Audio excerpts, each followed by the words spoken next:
Hello guys, welcome back to our channel part 1 of Rebirth of Innocent Girl. Chapter 1 घबराहट। मुंबई। दोपहर का समय। मुंबई के सुनसान हाईवे रोड पर एक कार तेजी से आगे बढ़ती ही जा रही थी।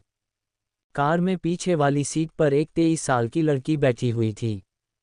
दिखने में बहुत ज़्यादा खूबसूरत, उसकी खूबसूरती के बारे में क्या तारीफ करे। स्वर्ग में रहने वाली उर्वशी, अप्सरा, मेनका को भी पीछे छोड़ दे। दूध जैसे गोरा रंग, हिरानी जैसे नीली आंखें, गुलाबी पंखुड़ी जैसी गुलाबी होठ, घुटनों के नीचे तक काले घने लंबे बाल, थिकी नाक, उस खूबसूरत नाकों में एक प्यारी सी नोज़रिंग, गले में मंगलसूत्र, माथे पर सिंदूर, बेहद खूबसूरत और आकर्षक उसका ये बेदाग चेहरा अब इस वक्त घबराहट में पसीनों से पूरी तरह लथपथ और पीला पड़ चुका था। इस वक्त उसकी खूबसूरत चेहरे पर डर साफ नजर आ रहा था। पीछे की सीट पर बैठी वो लड़की बार बार मोबाइल में टाइम देखती और ड्राइवर को तेजी से चलाने की बार बार बोले जा रही थी। उसको ऐसे परेशान में देखकर वो ड्राइवर बैक मिरर में उसे देखे जा रहा था। लड़की अपने मन में सोचने लगी, पता नहीं पिया किस हालत में होगी। हे महादेव, मदद करना, जल्दी से जल्दी मुझे पिया के पास पहुंचा देना। प्लीज़ महादेव, आपकी बानी की मदद कर दो। पता नहीं आज मुझे इतना बेचैन और घबराहट क्यों हो रही है। सोचते हुए खिड़की से बाहर की ओर देखने लगी। बाहर का मौसम बहुत खराब होने लगा था। धूप से अचानक काले घने बादल मंडराने लगे थे। अब हवा भी तेजी से चलने लगी। बाहर का इतना खराब मौसम को देखकर बानी और भी ज्यादा डर गई। महादेव, आपकी बानी की मदद करना, पिया को कुछ ना हो। भगवान को याद करते हुए जा रही थी और बार बार समय को भी देखे जा रही थी। 2-3 घंटे बाद आखिरकार बानी उस लोकेशन पर पहुंच गई। ये जगह एक घनी जंगल के उत्तर दिशा के पहाड़ी पर आकर पहुंची थी। जल्दी से गाड़ी से नीचे उतरकर जल्दी से बिना देर किए ही आगे बढ़ने लगी। कुछ देर तक चलने बाद वो एक जगह पर आ पहुंची। जैसे ही वो वहां पहुंची, वो आसपास देखने लगी और बिना देरी किए ही जोर जोर से चिल्लाना शुरू कर दिया, पिया पिया, कहाँ हो तुम? पिया देख, मैं आ गई हूँ, तुम्हारी बड़ी बहन आ गई है, कहाँ हो पिया? उसकी आवाज़ में घबराहट, चिंता, परेशान और रोने के वजह से उसकी आंखें पूरी तरह लाल होकर सूज चुकी थी। तभी उसके पीछे से किसी की तालियां बजाने की आवाज़ आने लगी। ये सुन बानी जल्दी से पीछे मुड़कर देखने लगी। सामने पिया को देखकर उसके चेहरे पर खुशी और रिलैक्स दोनों ही देखी जा सकती थी। एक गहरी सांस छोड़ी और अगले पल चिंता भरी आवाज में पिया की ओर जाते हुए कहा, पिया तुम ठीक हो ना? कहीं चोट तो नहीं लगी ना? पता है घर पर माँ पिताजी कितने परेशान है, कहाँ चली गई थी तू?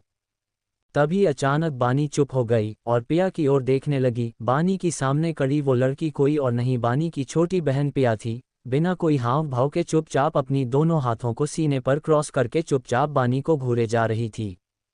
बानी थोड़ा परेशान होकर एक कदम पीछे होकर अपनी नज़रें नीचे कली और अगले ही पल पिया की ओर देखते हुए बोली, पिया मुझे पता है कि तुम मुझसे नफरत करती हो, लेकिन पिया मेरा यकीन करो। उस वक्त हालत कुछ ऐसे थे कि सबके कहने पर ही मुझे तुम्हारी जगह पर शादी के मंडप में बैठना पड़ा। लेकिन पिया तुम भी तो सोचो, तुम्हारी शादी थी और तुम बिना किसी को कुछ बताए ही घर छोड़कर चली गई थी ना।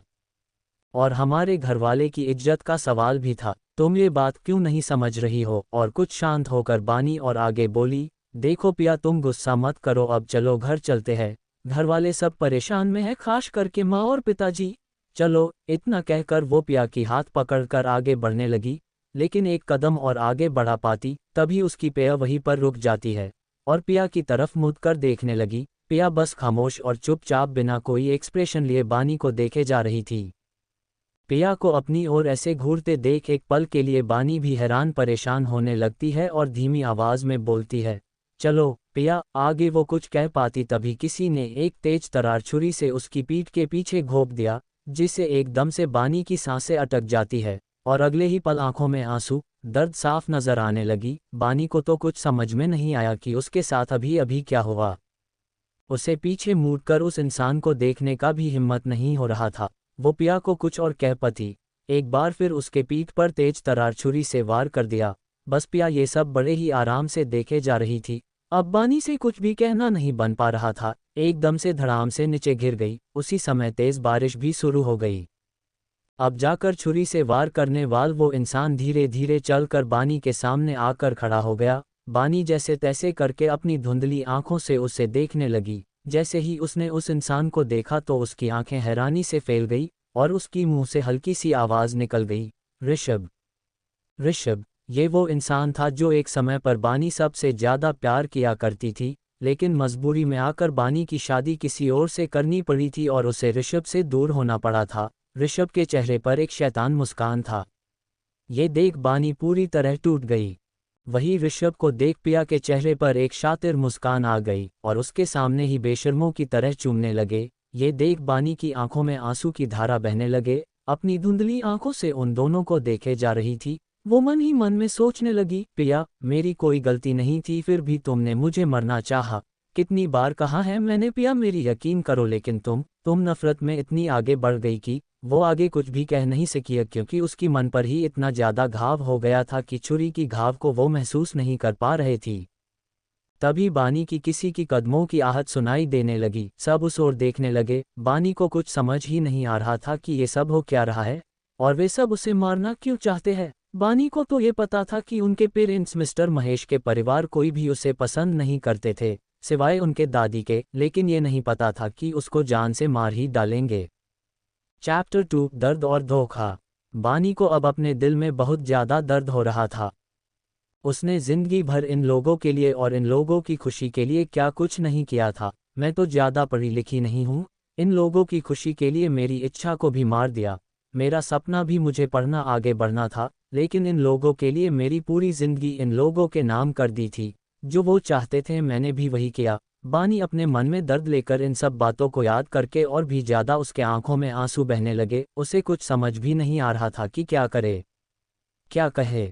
अपनी दर्द भरी आवाज़ निकाली, क्यों पिताजी, क्यों ऋषभ, क्यों पिया। इतना कहकर बानी खामोश हो गई। उसे इससे आगे बोले ही नहीं जा रहा था, क्योंकि जिस छुरी से उसको मारा था उस पर एक खतरनाक जहर लगाया हुआ था, जिसे रह रहकर उसे बहुत दर्द हो रहा था, मानो हजारों बिच्छू उसके शरीर में काट रहे हो।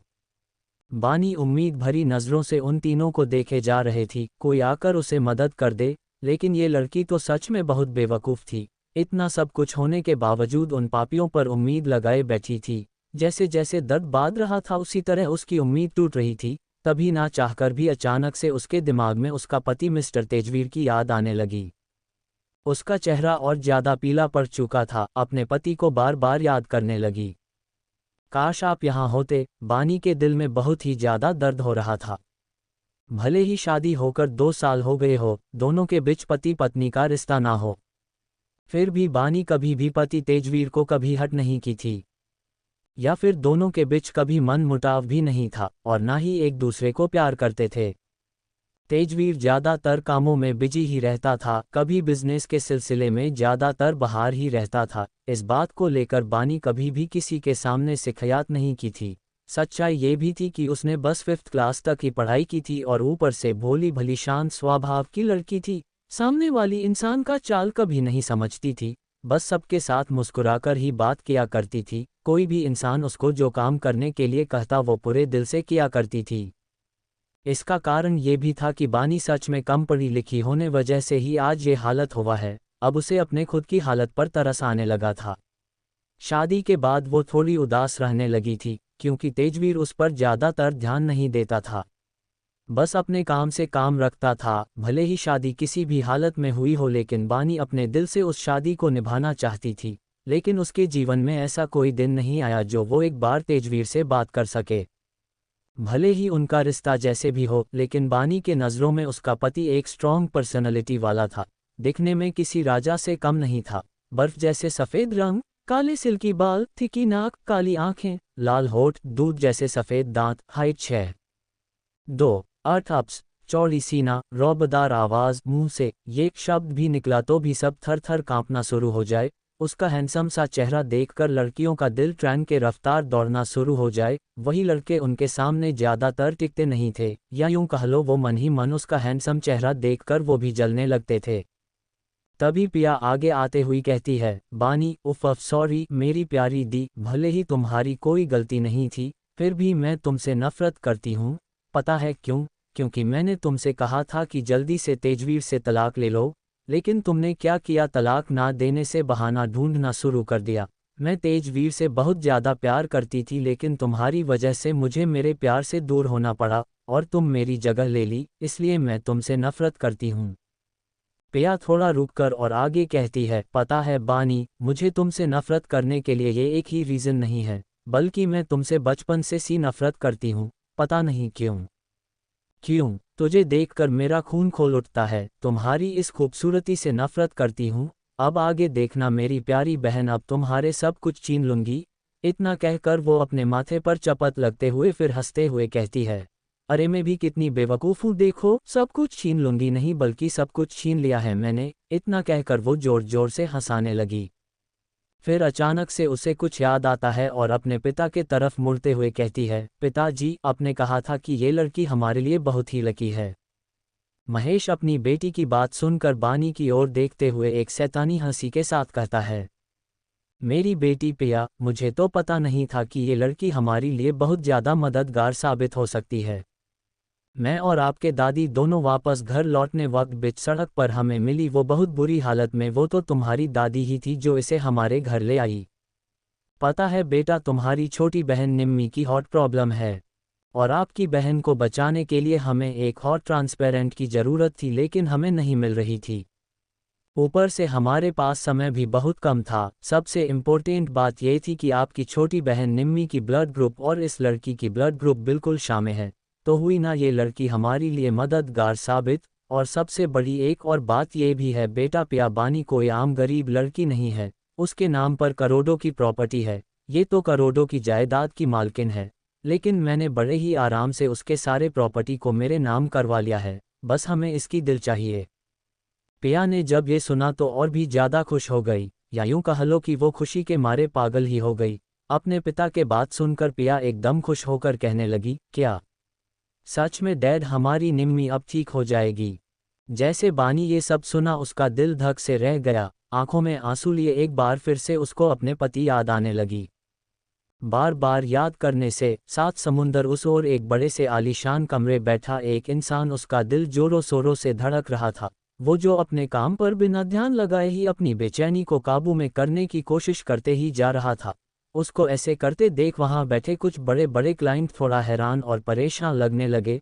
तभी उस इंसान का पीए राघव आकर जल्दी से बैठे इंसान को संभालते हुए कहा, बॉस आप ठीक है, डॉक्टर को बुलाओ। नहीं मैं ठीक हूँ, बैठा हुआ इंसान ने कहा। ये इंसान और कोई नहीं, सबसे बड़ा business tycoon mister Tejveer Singh था। उसने एक गहरी सांस लेने लगा और राघव एक गिलास पानी पीने के लिए दे दिया। तेजवीर को कुछ याद आता है और जल्दी से राघव से ऑर्डर देते हुए कहता है, राघव जाओ, जाकर आपके मैडम इस वक्त क्या कर रही, मुझे इन्फॉर्म करो। तेजवीर की बातें सुनकर राघव भी जल्दी से हाँ में सर हिलाकर कमरे से निकल गया और तेजवीर सबको वहां से जाने के लिए भी कह दिया और अपनी आंखें बंद करके मन में कहा, आई होप तुम ठीक होंगी। दूसरी ओर बानी को अब उसका दर्द बहुत ज़्यादा बढ़ चुका था। उसका हिम्मत का जवाब देने लगी थी। पिया बानी सामने बैठ गई और उसका मजाक उड़ाते हुए बोली, चचा बानी बानी बानी, देखना अनएजुकेटेड होना कितना खतरनाक होता है। तुमने जो एक पेपर्स के ऊपर अपनी छोटी छोटी अक्षरों से साइन की थी ना, वो कौन सी पेपर्स थे बता दूँ? चलो आखिरी में बता देते हूँ। अरे भाई, तीजे जानना भी जरूरी है। आह, मैं इतनी भी बुरी नहीं हूँ जो सब छुप कर रखो, है ना? पता है बानी, वो पेपर तुम्हारी और तेजवीर के डाइवोर्स पेपर थे। और तुझे पता है तुम्हारे पति तुम्हारे नाम पर कितने करोड़ों की प्रॉपर्टी तेरे नाम कर रखा है। जैसे ही बानी ये सुना तो वो एकदम से चौंक गई और अगले ही पल हैरान हो गई। उसको ऐसा रिएक्शन बनाते देख पिया हंसते हुए बोली, हाँ बानी, तुम्हारे पति तुम्हारे नाम करोड़ों की प्रॉपर्टी तुम्हारे नाम कर रखा था। मज़े के बात तो ये था कि वो पेपर तुमने कोई मामूली पेपर समझ कर तूने तुम्हारे कमरे एक कोने में रखा हुआ था, एक शोपीस की तरह। थैंक गॉड वो पेपर मेरे हाथ लग गई और अब देखो मैं बन गई करोड़ों की मालकिन। महेश एक शातिर मुस्कान लिए बानी के सामने बैठ गया और उसके सर पर हाथ फेरते हुए कहा, बानी बेटा, आखिरी में यौम मरने जा रही हो, वो भी हमारी लिए, तो क्यों ना आखिरी में तुझे एक और सच्चाई बता दूं। पता है ऐसे ही हमें पता चला कि तुम करोड़ों की मालकिन है। तब मैंने तुम्हारी सारी इन्वेस्टिगेशन करवा दिया था। तब हमें पता चला कि तुम अरोड़ा फैमिली की बेटी हो। लेकिन कानून के तौर पर तेरी उम्र 18 साल की होने के बाद ही वो सारी प्रॉपर्टी तेरे नाम होने वाला था, और हुआ भी ऐसा। और तुझे पता है तुम अपने परिवार से कैसे दूर हुई। इतना कहकर वो हंसने लगा और अगले ही पल हंसी को रोककर कहा, तुम अपनी परिवार से दूर इसलिए हुई कि तुम्हारा फैमिली यानी अरोड़ा फैमिली में भी तुम्हारे दुश्मन थे, जिस वजह से तू 5 साल में ही अपने परिवार से दूर होना पड़ा। बानी ये सब सुनकर वो हैरान ही हो गई। उसकी मुंह से एक भी शब्द नहीं निकल रही थी। आखिर जिंदगी के आखिरी पड़ाव में उसको उसी के बारे में सच्चाई जो पता चल रही थी। चैप्टर 3 मौत। बानी को अपनी ऐसे बेवकूफ़ी पर बहुत ही ज़्यादा गुस्सा आने लगा था और पूरे ताकत लगाकर अपनी दंत भींचते हुए गुस्से में बोली, ये सही नहीं किया आप लोगों ने। देखना मेरे पति तुम सबको नहीं छोड़ेगा। इतना बड़ा धोखा देने का सज़ा तुम लोगों को जरूर मिलेगा। बानी की बात सुनकर पिया एकदम से गुस्से में आ गई थी और अगले ही पल वो जोर जोर से पागलों की तरह हंसने लगी। उसे ऐसे हंसता हुआ देख बानी बस अपनी दर्द में उसे घूरे जा रही थी। पिया अपने आप को कंट्रोल करके वो तेजी से आगे बढ़कर बानी को अपने पैरों से उसे उसके घाव के ऊपर ही और गहरा घाव देने लगी, जिसे बानी असहनीय दर्द को बर्दाश्त करना नामुमकिन सा हो गया था और अपने हाथों से उसके जबड़े को कास कर पकड़कर दांत भींचते हुए बोली, तू जिंदा रहेगी तब ना तुम्हारे पति को पता चलेगा। हाँ। इतना कहकर वो बानी के चेहरे को एकदम जोर से झटक दिया, जिसे वो बेजान की तरह उसका सिर कीचड़ में दस गया। तभी अचानक से 4-5 डॉक्टर्स का टीम वहां पर आकर पहुंच गए। उन्हें देख मिस्टर महेश कश्यप, पिया और ऋषभ तीनों ने जल्दी आगे बढ़कर उन डॉक्टर से हाथ मिलाने लगे।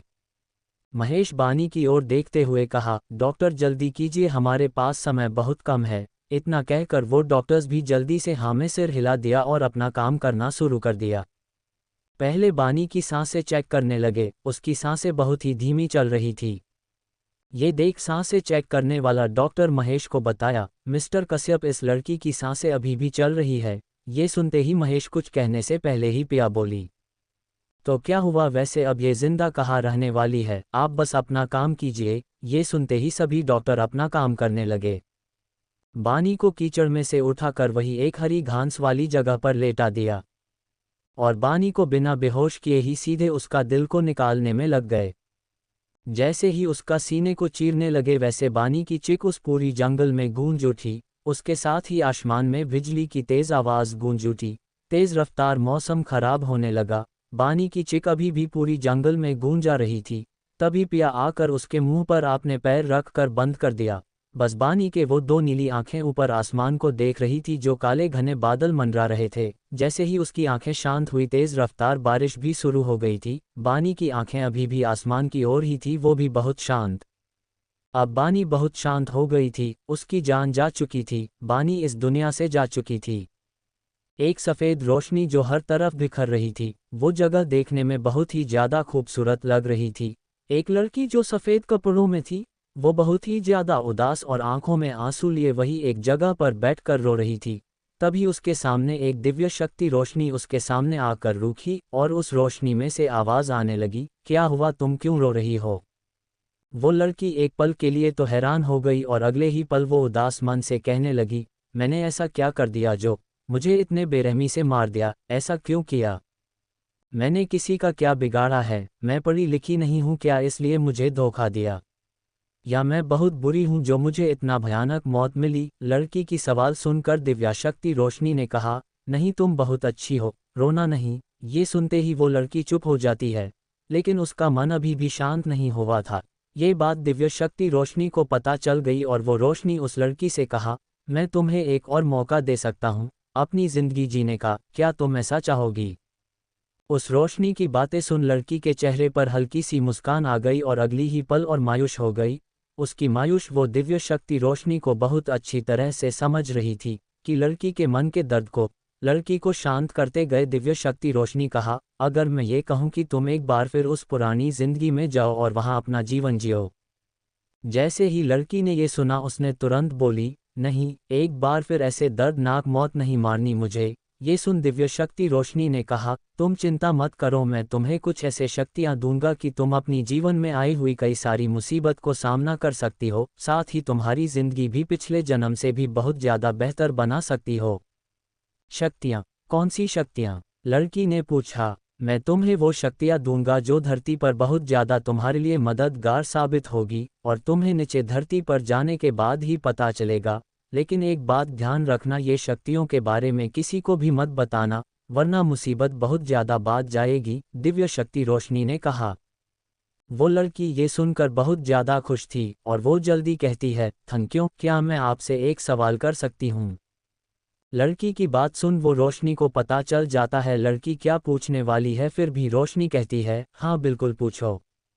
लड़की थोड़ी हिचकिचाते हुए पूछती है, आप मुझे इतना मदद कर रहे हैं, लेकिन क्यों? और आप है कौन? रोशनी कहती है, मेरा पहला जवाब, तुम दिल की बहुत अच्छी हो। दूसरा जवाब है, मैं वो हूँ जो तुम अपने दिल में बहुत ही ज़्यादा आस्था रखती हो। तुम ये समझ लो कि पूरे ब्रह्मांड को सृष्टि करने वाला उसका एक छोटा सा अंश हूँ। ये सुनते ही लड़की के मुंह से एक ही शब्द निकलता है, वो भी धीमी आवाज में, महादेव। दिव्य रोशनी ये सुनकर हंसाने लगती है और कहती है, सच में तुम बहुत मासूम और प्यारी हो। मैं एक दिव्य शक्ति प्रकाश का ऊर्जा हूँ जो महादेव का एक अंश है, और ये भी महादेव का ही आदेश है कि एक मौका प्राप्त किया है आपके लिए। ये सुनते ही वो लड़की के आंखों में आंसू बहने लगा। तभी अचानक से उस रोशनी में से एक आकृति प्रकट होती है। ये देख वो लड़की हैरान हो जाती है। वो आकृति साक्षात महादेव का आकृति थी। आकृति ने कहा, लो मैं आपके सामने प्रकट हो गया। जो तुम मन में सोच रही थी इसको भी मैंने पूरा कर दिया। अब तुम्हें धरती पर जाना चाहिए। मेरा आशीर्वाद हमेशा तुम्हारे साथ रहेगी। ये सुनकर लड़की खुशी के आंसू लिए कहती है, धन्यवाद महादेव।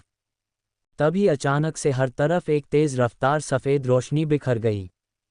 उसी समय एक कमरे में दो जोड़ी आंखें धीरे धीरे करके अपनी आंखें खोल रही थी। जैसे ही वो आंखें पूरी तरह से खोली तो सूरज की किरणें उस छोटी से खिड़की से कमरे के अंदर आ रही थी। उस लड़की के नीली आंखें पूरे कमरे को बड़े ही ध्यान से देखने लगी। वो एक छोटा सा कमरा था और एक छोटी सी खिड़की। उस कमरे में ज़्यादा चीज़ें तो नहीं थी, लेकिन नाम के वास्ते एक छोटा सा टेबल, एक चेयर, एक सिंगल बेड और एक पुराना 5 इंच का टूटा फूटा अलमारी जो कोने में रखे हुए थे। वो लड़की पहले जल्दी से अपनी बेड से उठकर पहले आईने के सामने जाकर खड़ी हो गई। आईने में अपना अक्ष देखकर वो एकदम से हैरान हो गई। ये लड़की और कोई नहीं बल्कि बानी ही थी। चैप्टर 4 पुनर्जन्म। बानी उस छोटे से कमरे को बड़े ही ध्यान से देख रही थी। तभी उसकी दिमाग की बत्ती जली। उसको ये समझते देर नहीं लगी कि ये वही कमरा है जो 10 साल से रहती आ रही है। बानी को एहसास हुआ कि इस वक्त वो मिस्टर कश्यप के घर में रह रही है। बानी जब 5 साल की थी तभी वो इस घर में आई थी। वो भी मिस्टर महेश कश्यप के माँ यानी पिया की दादी मिसेस गायत्री कश्यप बानी को लेकर आई थी। तब पिया बस 3 साल की थी, वही पिया की छोटी बहन निम्मी बस 1.5 साल की थी। जब गायत्री बानी को अपनी घर लेकर आई थी तब महेश कश्यप और उसकी पत्नी मिसेस रूपाली कश्यप को अच्छा नहीं लगा था। सबसे ज़्यादा गुस्से में तो पिया की माँ रूपाली ही थी। ऐसा नहीं था कि महेश कश्यप के पैसों से गरीब था जो खाना पीना बहुत मुश्किल से चलता हो, लेकिन ऐसा कुछ नहीं था। मिस्टर कश्यप का परिवार भी अच्छा खासा अमीरों घरवालों में से एक था। मिस्टर कश्यप का एक रियल एस्टेट का बिजनेस था और अच्छा खासा प्रॉफिट में भी था। लेकिन बानी को जब घर लेकर आए थे रूपाली के मन में बानी के लिए नफरत पैदा हो गई थी, लेकिन अपनी सास के वजह से चुप रहा करती थी। बानी ने जाकर पहले एक छोटी सी यानी मिनी कैलेंडर में जाकर तारीख को देखती है तो उसके आंखों में चमक आ जाती है और मन में कहने लगती है, अरे वाह, मैं तो 10 साल पीछे आ गई हूँ, यानी मैं अभी भी 13 साल की हूँ। उसके मन में खुशी का ठिकान ही नहीं रहा और अगले ही पल उसके चेहरे पर उदास, निराशा और दुख उसके चेहरे पर साफ दिखने लगे, क्योंकि उसे याद आता है कल वही दिन था जो उनके दादी गायत्री की देह संस्कार किए गए थे। कल ही उनके दादी उन सब को छोड़कर इस दुनिया से अलविदा कर दिया था। जैसे ही बानी को ये सब याद आने लगती है तो बहुत ज़्यादा ही मायूस हो गई, क्योंकि बानी को अच्छे से याद थी कि बानी जब से कश्यप के परिवार में आई थी तब से लेकर आज तक, या यूँ कह लो कल तक, कोई उससे प्यार करता था तो वो थी दादी गायत्री। वो अकेली इंसान थी जो बानी से बहुत ज़्यादा प्यार करती थी, लेकिन कल ही उनका निधन हो गया था। ये सोचते हुए बानी बहुत ज़्यादा निराशा हो गई और उसके आंखों में आंसू आने लगी। तभी उसके कानों में कमरे की दरवाज़ा खटखटाने की आवाज़ आने लगी। इतनी ज़ोर से आवाज़ आने से बानी को समझते देर नहीं लगी कि दरवाज़ा पीटने वाला यानी खटखटाने वाला इंसान बहुत गुस्से में है। बानी जाकर धीरे से जाकर कमरे का दरवाज़ा खोलती है तो सामने देखती है सामने खड़ा इंसान कोई और नहीं बल्कि मिसेस कश्यप यानी रूपाली कश्यप थी। रूपाली बानी को देखकर गुस्से में लाल पीला होती जा रही थी और गुस्से में लगभग चिल्लाते हुए बोली, बानी तुम्हारी हिम्मत कैसे हुई अभी तक सोने की? कल तो बहुत ही नाटक कर रही थी बेहोश होने का, और अभी भी नाटक करना चाहती हो? गलती से भी मेरे सामने नाटक करने की हिम्मत भी मत करना वरना अंजाम बहुत बुरा होगा। रूपाली के मुंह से ये सब सुनकर बानी को याद आता है कि कल दादी की अंतिम दर्शन करने के लिए जब दादी के पास गई थी वो अचानक से बेहोश हो गई थी, और कितना भी उसे होश में लाने की कोशिश किए थे लेकिन बानी होश में ही नहीं आई थी। इसलिए उसे नौकरों को कहकर उसे कमरे लाकर बेड पर लेटा दिया था। जैसे ही बानी को ये सब याद आया वो और भी ज़्यादा उदास हो गई, क्योंकि वो बहुत बुरी तरीके से उसका हालत बिगड़ गई थी। लेकिन किसी ने भी डॉक्टर को नहीं बुलाया था। आखिरी में उसको 1 महीने तक बुखार हो गया था। जैसे तैसे करके वो थोड़ा ठीक भी हो गई थी। कहते हैं ना, अगर हमारे साथ कोई नहीं रहा तो भगवान हमेशा रहता है। कुछ ऐसा ही बानी के साथ हुआ था। बानी एक खास बात ये थी, वो भगवान महादेव को बहुत मानती थी। सब कुछ अपना परिवार, दोस्त। आज उसे एहसास होता है कि आज एक बार फिर जीने का मौका मिला है तो अच्छे से जिएगी, साथ ही बदला भी। मेरे महादेव ने जो मौका दिया है वो मैं अच्छे से उपयोग करूंगी। बानी ये सब अपनी मन में ये सब सोचे ही जा रही थी। तभी बानी की कानों में एक बार फिर जोर से चिल्लाकर बात कर रही रूपाली की आवाज़ आई, ओह महारानी, अब क्या मैं तुम्हारी आरती करूं? चलो जाकर काम करो, काम बहुत है। वैसे 2-3 घंटों में मेहमान आना शुरू हो जाएगा, चलो जल्दी। इतना कहकर वो बानी घूरते हुए वहां से चली गई। आज कुछ गेस्ट आने वाले थे जो कल गायत्री के अंतिम दर्शन के लिए नहीं आए थे, वो आज आने वाले थे कुछ सिंपैथी देने के लिए। बानी चुपचाप अपने कमरे आकर एक चेयर पर बैठ गई और कुछ गहरी सोच में डूब गई। वही रूपाली गुस्से में तमतमाती नीचे हाल में आ गई। उसे इतना गुस्से में देखकर मिस्टर कश्यप ने पूछा, क्या हुआ, इतना गुस्से में क्यों हो? अपनी पति के बात सुनकर थोड़ा चिढ़ते हुए बोली, गुस्सा? आपको तो पता ही है मुझे इस लड़की से बहुत ही ज्यादा चिढ़ होती है, और गुस्सा इतना आता है कि एक पल के लिए ये सोचती हूँ कि उसका खून कर दूं। जैसे महेश ने ये सुना वो थोड़ा सीरियस होकर कहा, ये क्या बोले जा रही हो? भूलो मत कि माँ ने उसे इस घर में लेकर आई है, और वैसे भी तू उससे दूर ही रहो ना, क्यों खामखा उस लड़की के लिए परेशान होती रहती हो? महेश की बात सुनकर उसकी 11 साल की बेटी पिया कहती है, मॉम आप बेवजह ही गुस्सा करती रहती हो। वैसे वो इस घर में एक नौकरानी है, घर का सारा काम करती है, हम जो कहते हैं वो सब वो करती रहती है। इतनी बड़ी बेवकूफ़ और गंवार लड़की के लिए आप परेशान ना होइए। अपनी बेटी की बात सुनकर रूपाली को थोड़ा सुकून होता है और अपनी दोनों बेटी और पति के साथ नाश्ता करने लगती है। उन्हें देखकर ऐसा तो नहीं लग रहा था जैसे कल ही उनके लिए कोई दुख का दिन था। बड़े ही आराम से वे सभी नाश्ता करने में लगे हुए थे। वही एक कोने में खड़ी बानी ये सब बातें सुन रही थी। उसे बहुत तकलीफ हो रही थी, ये लोग नहीं सुधरने वाले हैं। तभी उसे याद आता है कि अरे आज से ही तो उसकी ज़िंदगी और भी ज़्यादा बदतर हो गई थी।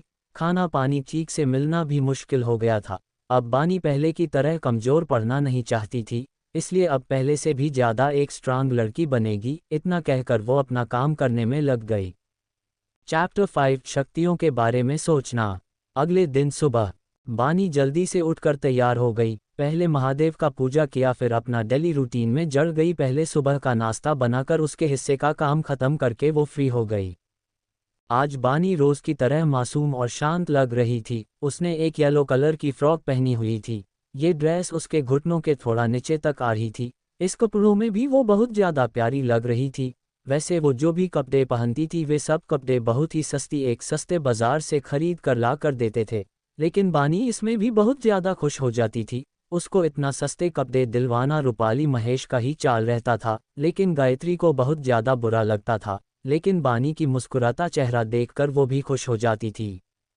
लेकिन अब बानी पहले की तरह रह रही है, लेकिन फ़र्क इतना था कि वो पहले की तरह मुस्कुरा नहीं रही थी, वो बहुत ही शांत में रहने लगी। वैसे महेश और रूपाली को कोई फ़र्क नहीं पड़ता था। अब लोगों को भी नहीं पता कि अब बानी को भी कोई फ़र्क ही नहीं पड़ने वाला था। वैसे बानी चाहो तो घर छोड़कर जा सकती थी, लेकिन अब वो दिन नहीं आया था, और ऊपर से उसने अपनी दादी यानी गायत्री से जो वक्त बिताई थी वो सभी यादें इस घर से झड़ी हुई थी, जिस वजह से वो और कुछ साल तक इसी घर में रहने वाली थी।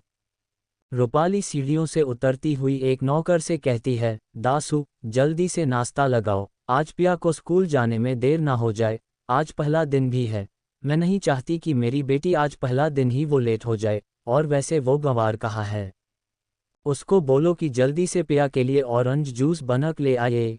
वो इतना ही कहा था कि तभी कीटाचे में से बानी सारा नाश्ता और पिया के लिए जूस लेकर आ गई और टेबल पर सर्व करने लगी। रूपाली ये देखकर कुछ नहीं बोलती, सीधे जाकर डाइनिंग टेबल पर बैठ जाती है।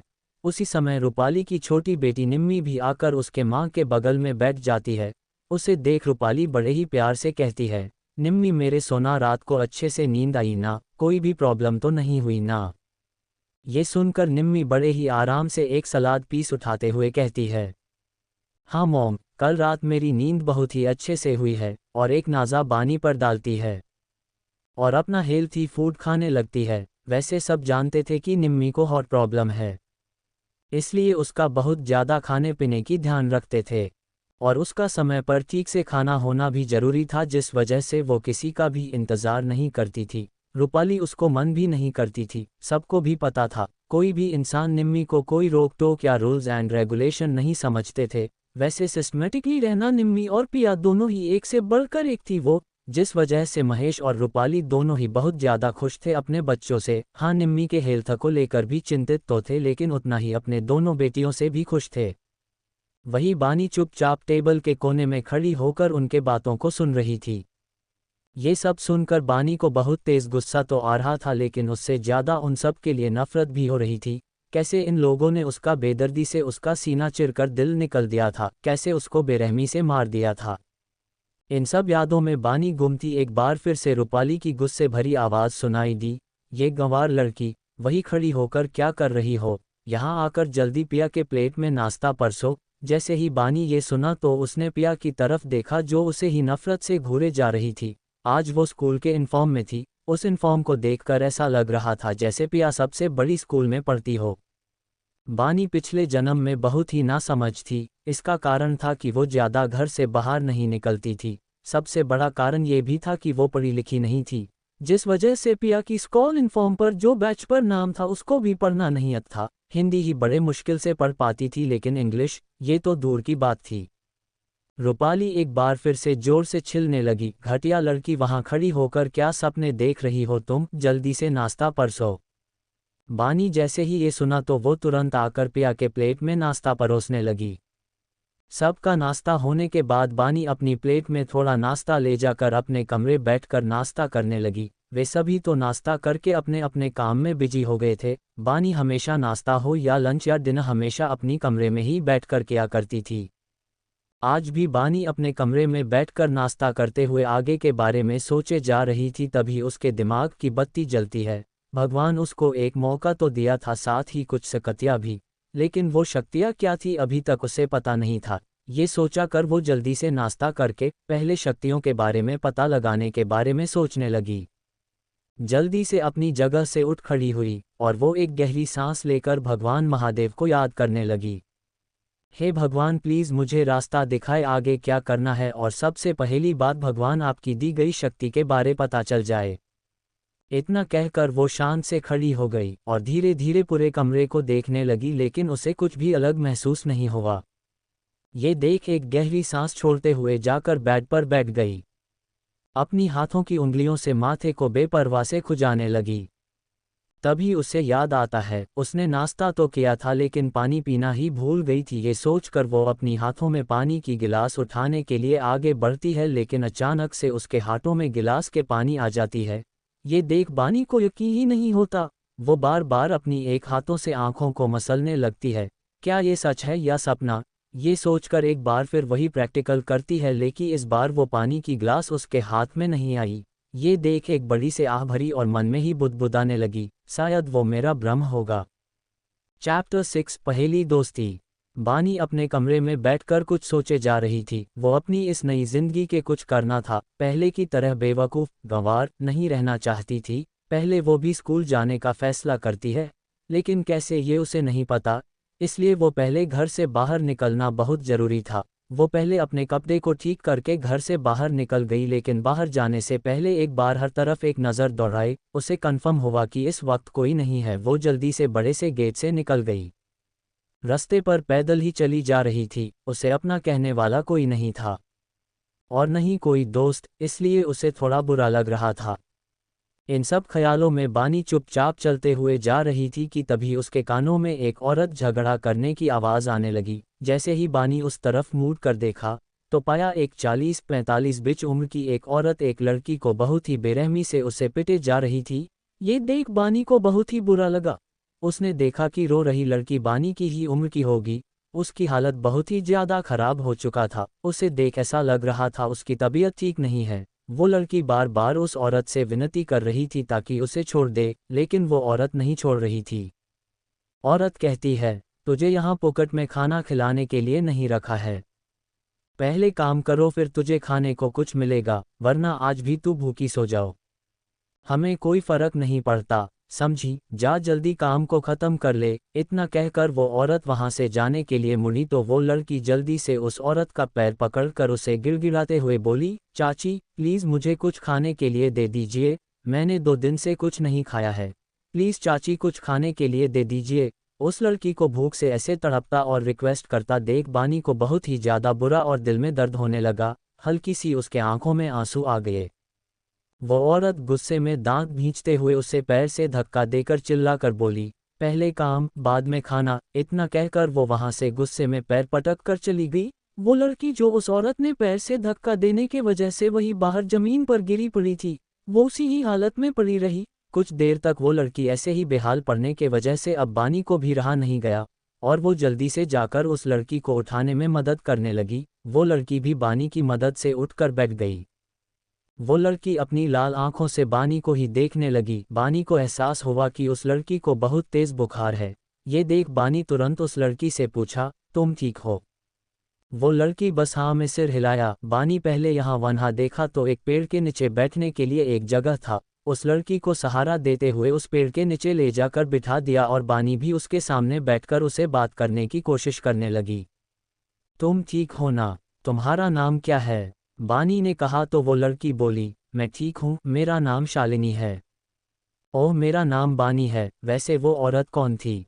बानी ने पूछा तो शालिनी कुछ कहने से पहले अपनी सूखी हुई होठ अपनी जीभ से थोड़ा गिला किया, फिर कहा, वो मेरी चाची है, मैं अपने चाची के घर में रहती हूँ।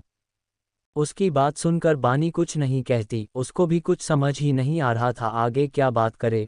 बानी को शालिनी की हालत पर बहुत बुरा तो लग रहा था, लेकिन उसे समझ नहीं आ रहा था कि शालिनी को कैसे मदद करे। वो इतना ही सोच रही थी तभी उसकी नज़र रोड के दूसरी ओर एक इंसान सबको खाने के लिए कुछ बांट रहा था। जैसे ही बानी ने ये देखा तो जल्दी से जाकर उस भीड़ में मिल गई ताकि उसे भी कुछ खाने के लिए मिल जाए। हुआ भी कुछ ऐसा ही। वो आदमी गरीबी लोगों को खाने के लिए खाना बांटते हुए बानी को भी खाना दे दिया। ये देख बानी बहुत ही ज़्यादा खुश हुई और वो खाना लेकर शालिनी के पास आ गई। शालिनी ने देखा कि बानी के हाथ में कुछ खाना है। ये देखकर वो बानी को ही देखे जा रही थी।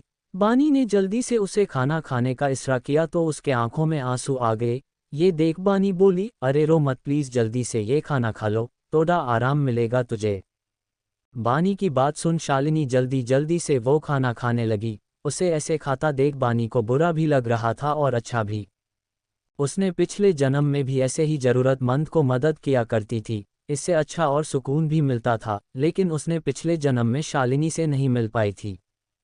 कारण बस इतना ही था कि बानी आज का दिन ऐसे घर से कभी भी नहीं निकली थी। वो तो दादी के साथ मंदिर जाते वक्त ही घर से बाहर निकलती थी और वही एक समय होता था कुछ ज़रूरतमंद को मदद करना। लेकिन इस जन्म में वो कुछ ठान कर ही बाहर निकली थी, वो भी अकेली। बानी ने देखा कि शालिनी खाना खा चुकी है तो वो वही थोड़ी दूरी पर गवर्नमेंट नल से थोड़ा पानी लाकर शालिनी को पीने के लिए दे दिया। शालिनी पानी पीकर उसे बहुत अच्छा लग रहा था। शालिनी बानी को देखते हुए बोली, थैंक यू बानी मेरी मदद करने के लिए। ये सुनकर बानी मुस्कुराते हुए बोली, नहीं शालिनी, इसमें थैंक यू कहने की क्या बात है, वैसे तुम अपनी पेरेंट्स के साथ नहीं रहती हो क्या? उसकी बात सुनकर शालिनी थोड़ी उदास मन से कहती है, नहीं मेरी पेरेंट्स नहीं है, मैं जब बहुत छोटी थी तब उनके मौत हो गई है, तब से मैं इन्हीं लोगों के साथ रहती हूँ। ये सुनकर बानी कुछ नहीं कहती। थोड़ी देर के लिए दोनों के बीच शांति का माहौल बन गया और अगले ही पल शालिनी ने बानी की ओर देखते हुए बोली, तुम क्या करती हो और कहाँ रहती हो? शायद तुम अपने पेरेंट्स के साथ रहती होगी ना? शालिनी की बात सुनकर बानी एक फीकी मुस्कान देते हुए बोली, नहीं, मेरा भी हाल कुछ तुम्हारी ही तरह है। ये सुनकर शालिनी समझ जाती है कि बानी की लाइफ भी बहुत बुरा है। अच्छा तुम स्कूल तो जाती होगी ना, शालिनी ने पूछा तो बानी ये सुनकर खामोश हो गई और अगले ही पल खामोशी को तोड़ते हुए बोली, नहीं मैं स्कूल नहीं जाती, लेकिन जाने का मन बहुत होता है।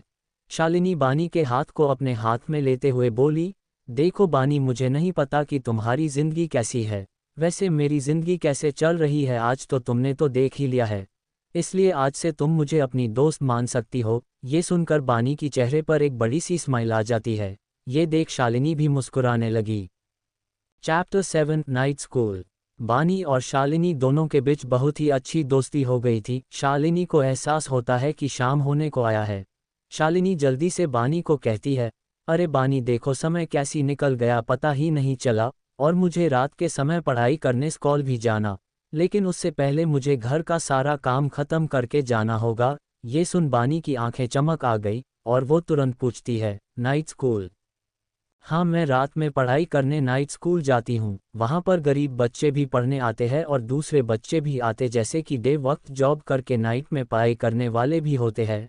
शालिनी नाइट स्कूल के बारे में सब बताया। ये सुनकर बानी बहुत ज़्यादा खुश हो गई और शालिनी से कहा, शालिनी क्या मैं नाइट स्कूल में पढ़ाई करने आती हूँ? ये सुनकर शालिनी थोड़ी हैरान हुई और अगले ही पल वो खुशी से कहने लगी, क्यों नहीं बानी जरूर पढ़ सकती हो, उससे पहले एडमिशन लेना होगा, इसके लिए ज़्यादा परेशान मत हो, वो भी बड़े आराम से हो जाएगा। एडमिशन की बात सुन बानी थोड़ी उदास हो जाती है। उसे ऐसे उदास देखकर शालिनी जल्दी से पूछती है, क्या हुआ? बानी शालिनी को देखते हुए उदास मन से कहती है, एडमिशन, इसके लिए मेरे पास कोई भी डॉक्यूमेंट्स नहीं है। ये सुनकर शालिनी कुछ पल के लिए सोचती है और अगले ही पल बानी को कहती है, तुम चिंता मत करो, वो सब मुझ पर छोड़ दो, तुम आज रात 11 बजे आ जाना, ठीक है? शालिनी की बात सुनकर खुशी से हाँ में सिर हिलाने लगती है। वे दोनों बातें करके अपने अपने रास्ते चली गई। आज बानी सच में बहुत ही ज़्यादा खुश थी। वो जल्दी से अपने कमरे आकर पहले नहाने चली गई। कुछ देर बाद फ्रेश होकर नीचे किचन की ओर चली गई और अपना काम करने लगी। रात दिन का टाइम भी हो गया था। महेश, रूपाली, पिया और निम्मी चारों आकर बैठ गई। रोज की तरह बानी उन लोगों का खाना परोसने लगी। आज बानी बहुत ज़्यादा खुश थी। जल्दी से उन सबको खाना परोसने के बाद उसी जगह पर जाकर खड़ी हो गई। वैसे तो बानी पहले सबके साथ बैठकर खाना खाती थी। इसका कारण था गायत्री जी। जब गायत्री जी सामने होती थी तो रूपाली कुछ नहीं कहती थी, जिस वजह से बानी आराम से गायत्री के साथ बैठकर खाना खाया करती थी। लेकिन एक दिन गायत्री जी का तबीयत बहुत ही खराब होने लगा, जिस वजह से उसका खाना कमरे में ही ले जाकर दिया करते थे। बानी को ये सब देखकर बहुत तकलीफ होती थी, लेकिन वो कुछ नहीं कहती थी। जब तक गायत्री जी थी तब तक रूपाली बानी को इमोशनल ब्लैकमेल किया करती थी, जिस वजह से बानी दादी गायत्री जी के सामने कुछ नहीं कहती थी और बानी भी दादी गायत्री को कोई भी बात से उन्हें परेशान नहीं करती थी। 1 साल से वो सबका खाना होने के बाद आखिरी में वो खाना खाया करती थी। सबका डिनर होने के बाद बानी जल्दी जल्दी सारा काम खत्म करके अपने कमरे में चली गई। बाकी लोग भी अपने अपने कमरे में चले गए थे। रात के 10:30 बज रहे थे और वो जल्दी से तैयार होकर पीछे के दरवाजे से निकल गई। वैसे बानी की कमरा एक छोटा सा स्टोर रूम था, जो कि किचन के दाहिने की ओर एक कोना पर आता था, जिस वजह से बानी को बाहर जाने में बहुत ही आसान का काम बन गया था। ठीक 15 मिनट के बाद बानी शालिनी के घर के सामने थी। उसने देखा कि शालिनी भी उनके घर के पिछले दरवाजे से आ रही है। ये देख उसे बहुत ही खुशी हुई और आज वो पढ़ने जा रही थी, यही सोचकर वो और भी ज़्यादा उत्सुक थी। जैसे ही शालिनी की नज़र भी बानी पर पड़ी, उसके चेहरे पर भी स्माइल आ गई। वो दोनों साथ अपनी नाइट स्कूल के तरफ निकल पड़ी। ठीक 20 मिनट पैदल चलने के बाद एक बिल्डिंग के सामने आकर रुकी। वो बिल्डिंग दिखने में बहुत ही पुराना दिख रहा था और उस बिल्डिंग के ऊपर बड़े बड़े अक्षर में स्कूल का नाम लिखा हुआ था, स्टॉर्स शाइन स्कूल। ये स्कूल मुंबई में नाइट स्कूल नाम से बहुत ही फेमस था। हालांकि कोई भी स्टूडेंट नाइट में पढ़ाई करना नहीं चाहते थे, खास करके अमीर बच्चे। लेकिन मुंबई में कुछ ऐसे स्टूडेंट थे जो मजबूरी में काम तो करते हैं, लेकिन पढ़ाई करना नामुमकिन सा हो गया था, जिस वजह से स्टॉर्स शाइन नाइट स्कूल स्टार्ट किया था, ताकि बच्चे और बाकी स्टूडेंट कुछ घंटे तक पढ़ सके और उनका भविष्य खराब ना हो। शालिनी बानी को लेकर बिल्डिंग के अंदर चली गई। उसने पहले स्कूल के ऑफिस में ले गई। ऑफिस में एक 30 साल का एक आदमी बैठा हुआ था और एक रजिस्टर में कुछ लिख रहा था। शालिनी बानी को लेकर अंदर उस आदमी के पास चली गई। दीपक सर, शालिनी ने धीरे से पुकारा तो वो आदमी जिनका नाम दीपक था उसने अपना गर्दन ऊपर करके सामने खड़ी लड़की को देखा और मुस्कुराते हुए कहा, हाँ शालिनी बोलो, क्या बात है। शालिनी बानी को आगे लाते हुई बोली, दीपक सर ये मेरी फ्रेंड बानी है, इसका एडमिशन करवाना है। ये सुन दीपक मुस्कुराते हुए कहा, हाँ क्यों नहीं, तुम लोग डॉक्यूमेंट्स ले आए हो ना। ये सुन शालिनी बोली, दीपक सर वो क्या है ना, मेरी फ्रेंड्स के पास कोई भी डॉक्यूमेंट्स नहीं है। ये सुन दीपक कुछ नहीं बोला, दोनों पर एक नज़र डाली, फिर एक गहरी सांस छोड़ते हुए कहा, देखो शालिनी तुम अच्छी तरह से जानती हो कि एडमिशन के लिए डॉक्यूमेंट्स की ज़रूरत पड़ती है, नहीं तो पास्ट में कहीं ना कहीं पड़ी होगी वहाँ केएलसी तो रही होगी ना, या फिर बर्थ सर्टिफिकेट। दीपक की बात सुनकर शालिनी और बानी चुप हो गई। उन दोनों की चुप्पी देख दीपक आह भरते हुए कहा, खैर ये तो होगा ना एड्रेस प्रूफ जैसे आधार कार्ड, पैन कार्ड कुछ तो। ये सुन बानी हाँ में सिर हिलती हुए कहती है, जी सर मेरे पास एड्रेस प्रूफ के लिए ये है। बानी अपना आधार कार्ड देते हुए कहती है। दीपक जल्दी से उसके हाथ से एड्रेस प्रूफ लेकर रजिस्टर में इंफॉर्मेशन लिखने लगा। दीपक अपना काम करते हुए कहता है, मैं एक एडमिशन फॉर्म बना कर देता हूँ, आप लोग फॉर्म फिल करके मुझे दे दो, और एक बर्थ सर्टिफिकेट बना देता हूँ जो कि आगे फ्यूचर में हायर स्टडी के लिए एडमिशन ले सको, ठीक है। ये सुन बानी और शालिनी दोनों बहुत ही ज़्यादा खुश हो जाती है, लेकिन अगले ही पल उनकी हंसी कहीं गायब हो गई। चैप्टर 8 आंखों में चमक। दीपक अपना काम करते हुए कहता है, मैं एक एडमिशन फॉर्म बना कर देता हूँ, आप लोग फॉर्म फिल करके मुझे दे दो, और एक बर्थ सर्टिफिकेट बना देता हूँ जो कि आगे फ्यूचर में हायर स्टडी के लिए एडमिशन ले सको, ठीक है। ये सुन बानी और शालिनी दोनों बहुत ही ज़्यादा खुश हो जाती है, लेकिन अगले ही पल उनकी हंसी कहीं गायब हो गई। दीपक ने कहा, बर्थ सर्टिफिकेट के साथ साथ कुछ डॉक्यूमेंट भी बना कर दे देता हूँ, वो सब डॉक्यूमेंट तुम्हारे पास रहेगा तो फ्यूचर में कोई भी परेशान नहीं रहेगी, लेकिन इन डॉक्यूमेंट्स के ऊपर हमारे स्कूल के प्रेसिडेंट के साइन होना बहुत ज़रूरी है। एक बार उनका साइन मिल गया तो और भी ज़्यादा बिना कोई परेशान के आगे भविष्य में आपके हायर स्टडी कंप्लीट कर सकोगी।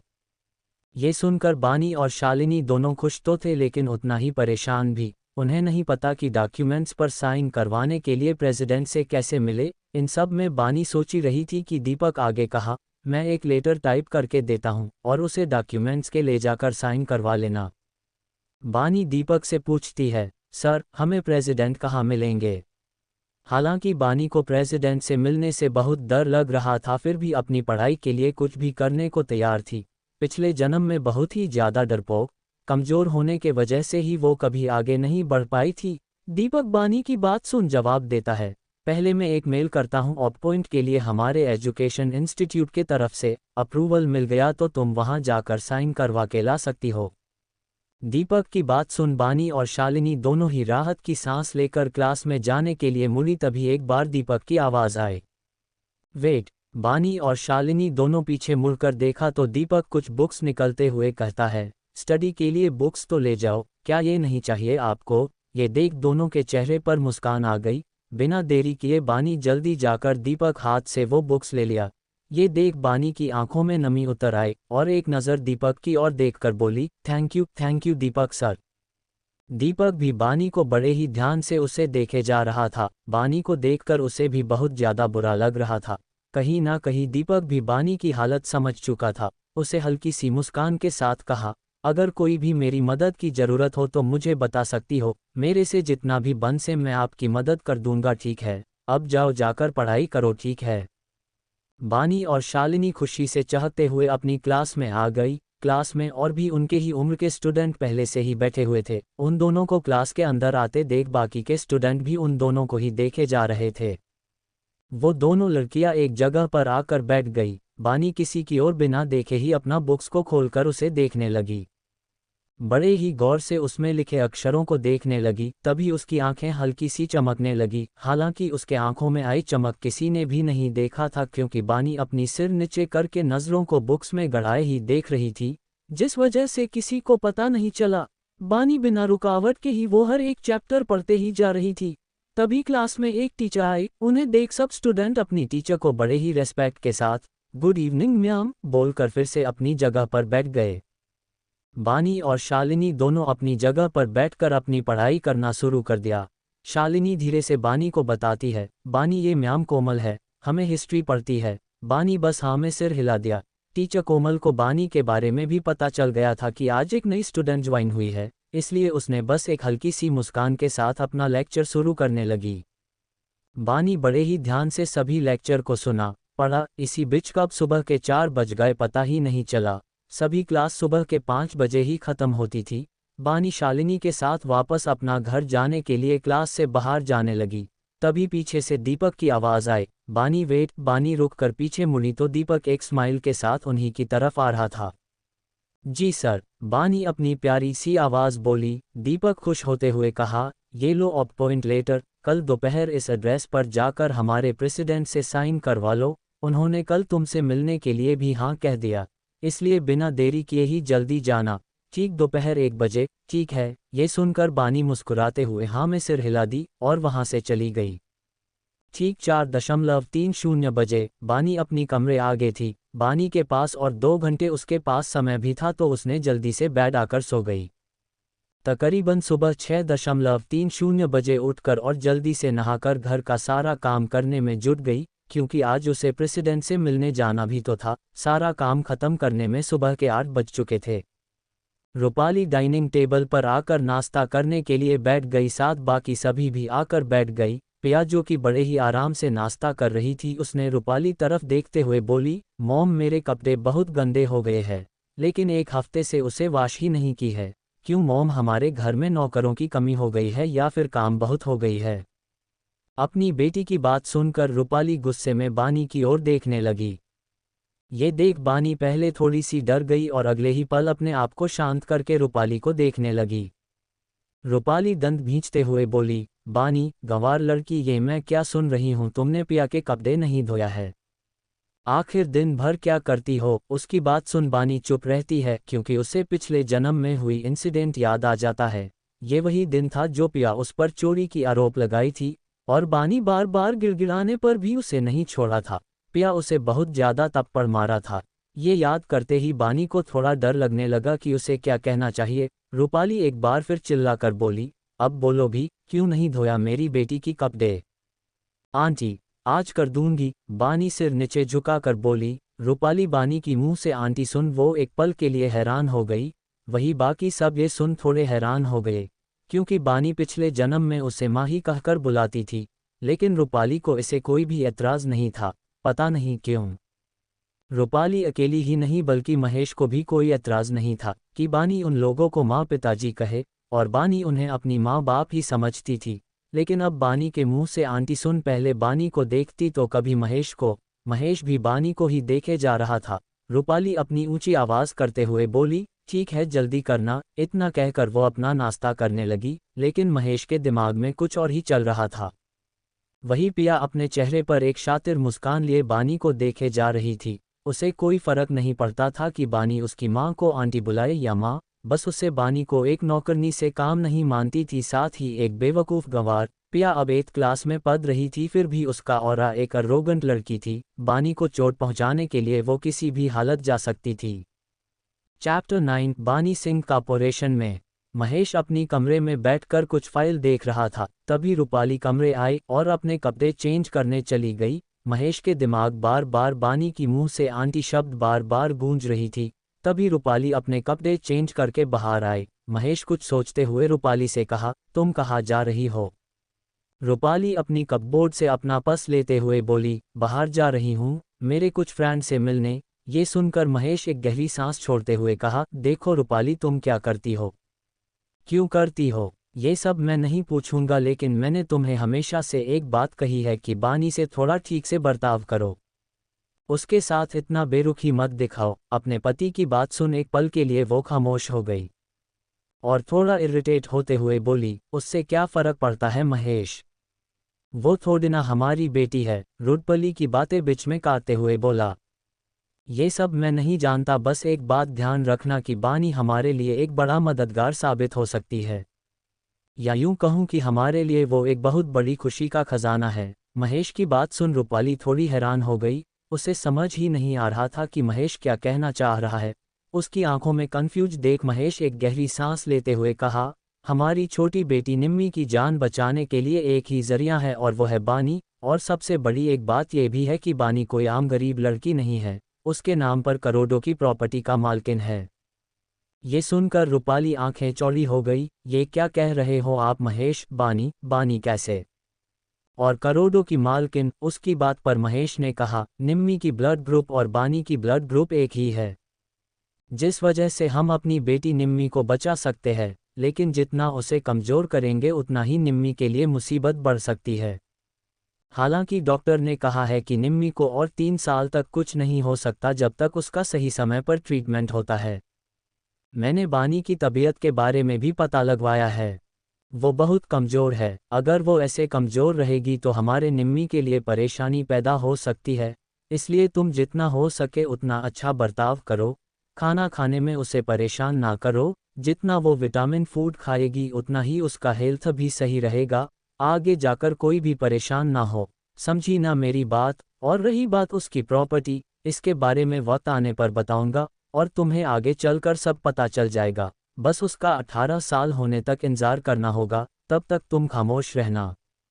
अल्पविराम उद्धरण चिन्ह। ये सब सुन रूपाली अपनी बेटी निम्मी के लिए आंखों में आंसू तो आ गई और अगले पल उसके चेहरे पर खुशी साफ झलकने लगी, ये सोचकर कि उसकी बेटी निम्मी बच सकती, साथ ही प्रॉपर्टी का लालच भी उसके दिल और दिमाग में छा गई।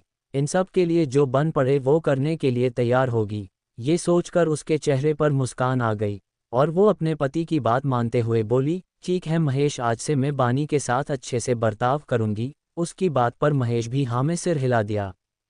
यहाँ बानी जल्दी से सारा काम करके पिया के कमरे की ओर चली गई। प्रेसिडेंट से मिलने जाना था, अब बस 2 घंटे ही बचा था। पिया के कमरे में आकर उसके कपड़े वॉशिंग मशीन में डालकर छोड़ दिया और उसका इंतज़ार करने लगी। तभी उसके मन में कहने लगी, काश ये सब कपड़े क्लीन होकर एकदम तैयार हो जाता। इतना कहकर वो बाहर जाने के लिए मुड़ी तो मशीन में बीप की आवाज़ सुनाई दी, जिसे बानी पीछे मुड़कर देखा तो उसकी आंखें खुली की खुली रह गई। सच में सारे कपड़े क्लीन होकर बेड पर फोल्ड करके रखा हुआ था। उसने जल्दी जाकर वॉशिंग मशीन में झाँककर देखा तो उसमें कोई भी कपड़े नहीं थे। ये देख उसे यकीन ही नहीं हो रहा था, लेकिन उसके पास समय नहीं था इन सब के बारे में सोचने के लिए, इसलिए वो सीधे कमरे से बाहर चली गई। बानी अपनी कमरे में आकर जल्दी से तैयार होने लगी। आज बानी एक हल्के हरे रंग की अनारकली सूट पहनी हुई थी, इसमें भी बहुत ही ज़्यादा खूबसूरत लग रही थी। अपनी काले लंबे बाल एक चोटी में बंधी हुई थी और चेहरे पर हल्का सा मेकअप। बानी पहले अपनी सारी डॉक्यूमेंट्स ठीक से ले लिया और अपने कमरे से बाहर निकल गई। ठीक 40 मिनट के बाद वो एक बड़े से बिल्डिंग के सामने खड़ी होकर उन बड़े बड़े अक्षरों में लिखा हुआ पढ़ने लगी, सिंह कॉरपोरेशन। ये पढ़ते ही बानी की दिल की धड़कन तेजी से धड़कने लगी। ये वही कंपनी है जो पिछले जीवन में बानी की पति यानी हमारे कहानी के हीरो मिस्टर तेजवीर सिंह की थी। लेकिन बानी को ये नहीं पता कि तेजवीर से मिलना अब वो समय नहीं था, यानी तेजवीर और बानी दोनों एक दूसरे के सामने आना अभी भी नसीब में नहीं था। बानी अपने हस्बैंड को याद करते हुए वो कंपनी के अंदर चली गई। उसने पहले रिसेप्शन से उनके एजुकेशन इंस्टीट्यूट के प्रेसिडेंट के बारे में पूछने के लिए रिसेप्शन काउंटर पर चली गई। जी, आप बता सकते हैं कि मुझे एजुकेशन इंस्टीट्यूट के प्रेसिडेंट कहाँ पर मिल सकते हैं? उस रिसेप्शन लेडी ने एक नज़र बानी पर डाली, फिर बानी से बोली, अपॉइंटमेंट है।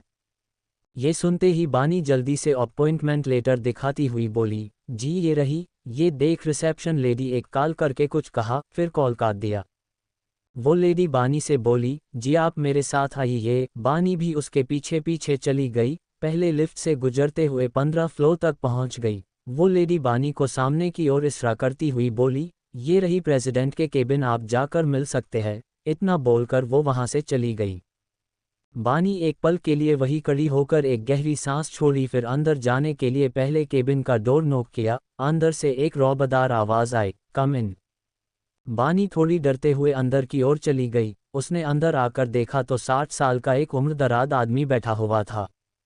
सिर पर सफ़ेद बाल, उनके चेहरे पर राजा महाराजा की तरह तेज रौनक बिखरी हुई थी और एक रॉयल लुक देखी जा सकती थी। साथ ही गंभीर भी लग रहे थे और उसके साथ 50 के आसपास उम्र का एक और आदमी बैठा हुआ था। उनको देख भी बिल्कुल वैसे ही भाव दिख रहे थे। दोनों के बॉडी लैंग्वेज से पता चल रहा था कि दोनों बाप और बेटे होंगे। दोनों के चेहरे पर गंभीर भाव देखकर ऐसा लग रहा था जैसे कोई जरूरी डिस्कस हो रही थी। बानी उन दोनों को देखकर बहुत ही ज्यादा इमोशनल हुई। उसका दिल जोरों शोरों से धड़क रहा था। बानी दोनों के नाम बहुत ही अच्छे से जानती थी। अरे भाई, क्यों नहीं जान सकती थी वो, पिछले जन्म में कुछ रिश्ता था उनके साथ। वो दोनों और कोई नहीं, 50 साल का आदमी और कोई नहीं बल्कि बानी के ससुर थे जिनका नाम था मिस्टर दीपेंद्र सिंह थे, और वो बुढ़ा आदमी वो दीपेंद्र सिंह के पिता मिस्टर दामोदर सिंह थे, यानी बानी के दत्त ससुर जी। बानी पिछले जिंदगी में भी बहुत ही ज़्यादा रेस्पेक्ट करती थी और वे लोग भी बानी से अपनी बेटी और पोती की तरह ही प्यार करते थे। ये याद करते ही बानी की आंखों में हल्की सी नमी उतर आई। जैसे मिस्टर दामोदर सिंह और दीपेंद्र सिंह, दोनों की नज़रें बानी की ओर गई। दामोदर सिंह बानी को एक प्यारी से मुस्कान के साथ सामने आने को कहा। बानी जो इतने देर से पिछले जन्म की यादों में डूबी हुई थी, अचानक से उसके कानों में दामोदर की आवाज़ सुनाई दी, आओ बेटा, कोई काम था आपको हमसे। बानी पाने आपको शांत करके उनके सामने आते हुए बोली, हेलो प्रेसिडेंट, मुझे आपके सिग्नेचर की ज़रूरत थी। इतना कहकर अपनी डॉक्यूमेंट की फाइल उनके सामने रख दिया। ये देख दामोदर सिंह उस फाइल को उठाकर पढ़ने लगा, वही दीपेंद्र सिंह बस बानी को ही देखे जा रहा था। Chapter 10, royal Singh. बानी अब बस 13 साल की थी, जिस वजह से वो अभी तेजवीर से मिलना नहीं लिखा था। तेजवीर से मिलने के लिए उसे और भी 5 साल इंतज़ार करना पड़ेगा, लेकिन उसे नहीं पता विधि को कुछ और ही मंजूर है, क्योंकि इन 5 साल में बहुत कुछ बदलने वाला भी तो था। लेकिन ये पता खुद बानी को करना होगा, वरना उसे ज़िंदगी का एक और मौका क्यों मिलता। सामने बैठा दामोदर सिंह बानी की फाइल देखते हुए कहा, मिस बानी कश्यप यही है ना आपका नाम? बानी ने हाँ में सिर हिलाते हुए बोली, जी सर। आपने पहले कभी एक अच्छे स्कूल जाकर स्टडी नहीं की है अपने? क्यों? दामोदर डॉक्यूमेंट्स देखते हुए पूछा। ये सुन बानी खामोश हो गई, क्योंकि उसके पास इस सवाल का जवाब ही नहीं था। उसे खामोश देख मिस्टर दीपेंद्र समझ गए कि बानी खामोश क्यों है। उसने अपने गाला साफ करते हुए कहा, वेल मिस बानी, कोई बात नहीं, इसलिए हम लोगों ने आप जैसे स्टूडेंट के लिए ये नाइट स्कूल ओपन किया था, ताकि स्टडी करने के लिए इच्छुक रहने वाले स्टूडेंट वो भी पढ़ाई कर सके, क्योंकि कुछ मजबूरी में वो पढ़ाई तो करना चाहते हैं लेकिन हालत के वजह से नहीं कर पाते। इसलिए मेरे डैड यानी मिस्टर दामोदर सिंह ये एजुकेशन इंस्टीट्यूट ओपन किया, ताकि आप जैसे होनहार बच्चे पढ़ सके। बानी ये सुनकर हाँ में सर हिला दिया। ठीक है बेटा, आप अच्छे से पढ़ाई करना, ठीक है, ये लो तुम्हारा डॉक्यूमेंट्स, दामोदर डॉक्यूमेंट्स को देते हुए कहा। बानी ने एक नज़र डॉक्यूमेंट को खोलकर देखने लगी ताकि वो कंफर्म कर ले कि सिग्नेचर हुआ है कि नहीं। ये देख दामोदर जी हंसते हुए कहा, हाँ हाँ हाँ हाँ, डोंट वरी, मैंने सिग्नेचर कर दिया है। और हाँ, एक और बात, अगर तुम इस स्कूल में अच्छे से स्कोर करोगी तो तुम्हें स्कॉलरशिप भी मिलेगा और साथ ही हमारी ही हाई स्कूल एंड कॉलेज में एडमिशन मिलेगा। तुम चाहो तो स्टडी को कंटिन्यू कर सकती हो। ये सुन बानी को बहुत ही ज़्यादा खुशी हुई और इमोशनल होकर दामोदर और दीपेंद्र दोनों को दिल से धन्यवाद देने लगी और दोनों से परमिशन लेकर ऑफिस से निकल गई। सिंह कॉर्पोरेशन हमारे देश में ही नहीं बल्कि पूरी दुनिया में सबसे बड़ा बिजनेस टीकों कंपनी था, जो कि हर फील्ड में उनके ब्रांच एक से बढ़कर पूरी दुनिया में छे हुई है। सिंह कॉर्पोरेशन एक दिग्गज कंपनी थी, हर एक फील्ड में नंबर 1 कंपनी सिंह कॉर्पोरेशन थी। चाहे वो सिंह कॉर्पोरेशन बैंक हो, सिंह फैशन इंडस्ट्रीज हो, सिंह रियल एस्टेट हो, सिंह एंटरटेनमेंट इंडस्ट्रीज हो, सिंह फैशन इंडस्ट्रीज हो, हर एक फील्ड में दिग्गज का पोजीशन में खड़ा ये कंपनी। कैसे दूसरे कंपनी से तुलना कर सकते हैं? सिंह नाम से ही हॉस्पिटल, एजुकेशन इंस्टीट्यूट, रेस्टोरेंट भी पूरी दुनिया में छाई हुई है। लेकिन एक अजीब बात यह थी कि सिंह परिवार में कोई भी सदस्य पब्लिक में आना पसंद नहीं करते थे।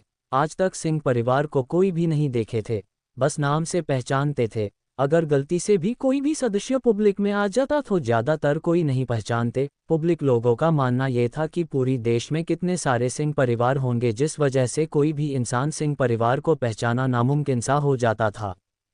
लेकिन एक नाम से सिंह परिवार पूरी दुनिया में छाई हुई थी, वो नाम था रॉयल सिंह।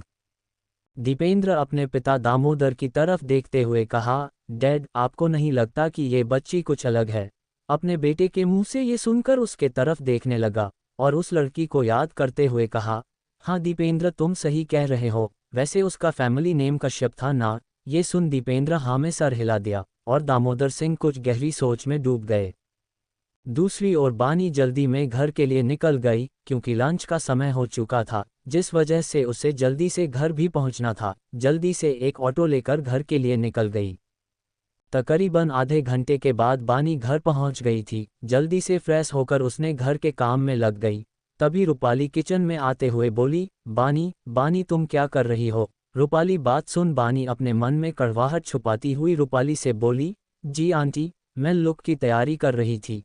ये सुन रूपाली झूठी फिक्र करते हुए बोली, बानी देखो बेटा, मुझे माफ़ कर देना, मैंने तुम्हारे साथ बहुत ही रूडली बिहेवियर किया है। सच कहूँ तो मुझे ऐसे बिहेवियर नहीं करना चाहिए था, मुझे माफ़ कर दो। बानी रूपाली बातों से कोई ज़्यादा रिएक्ट तो नहीं की, लेकिन रूपाली की शक ना हो वो भी झूठी दिखावे के लिए झूठी इमोशनल होते हुए बोली, आंटी प्लीज़ आप मुझसे माफ़ी ना मांगे, मुझे अच्छा नहीं लगता। बानी आखिरी लाइन बड़े ही गुस्से में दांत भींचते हुए बोली थी, लेकिन रूपाली उसके चेहरे के हाव भाव को देख पाती तभी सडनली अपना एक्सप्रेशन चेंज करते हुए बानी बोली, आंटी मैं भी आपकी बेटी की तरह होना, इसलिए माफ़ी ना मांगिए। ये सुनकर रूपाली मन ही मन में खुश होने लगी और मन में कहने लगी, थैंक गॉड ये बेवकूफ़ लड़की उनके बर्ताव के लिए बुरा नहीं मानी, अभी भी बेवकूफ़ ही है ये लड़की। खैर अच्छा ही हुआ, लेकिन रूपाली को नहीं पता बानी अब पहले से भी ज़्यादा सतर्क और होशियार हो गई है। सबसे इम्पोर्टेंट बात, बानी अब पहले की बानी नहीं रही है। रूपाली उसे झूठी आंसू दिखती हुई बोली, बेटा तुम मुझे माँ क्यों नहीं बुला रही हो? पहले कितने प्यार से बुलाती थी, अब आंटी क्यों कहने लगी हो? उसकी बात पर बानी भी बड़े चालाकी से बोली, वो क्या है ना आंटी, मेरा तालाब है माँ, मैंने जितनी बार माँ कहा था तब आप मुझसे गुस्सा हो जाती थी, इसलिए मुझे लगा आपको माँ कहना अच्छा नहीं लगता होगा, इसलिए आंटी कहने लगी। मैं आपको नाराज़ नहीं करना चाहती, अगर बुरा लगे तो मुझे माफ़ कर दीजिए।